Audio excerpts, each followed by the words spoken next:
சித்தப்பா, ம் எனக்கு அப்பா கராத்தே சொல்லி கொடுத்தாங்க. ம் அப்போ அப்பாக்கு யார் கராத்தே சொல்லி கொடுத்தது? உன் தாத்தாம்மா. அப்பாவோட அப்பாவா? ம் உன் அம்மாவோட அப்பா.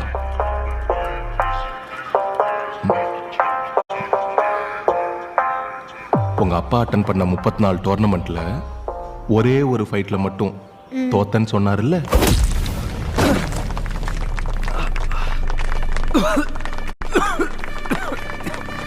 ஆமா. அவர் யார் கூட ஃபைட் பண்ணி தோத்தாருன்னு தெரியுமா?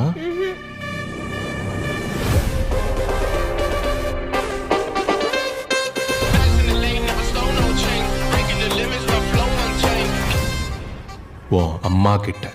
அம்மா கிட்டயா?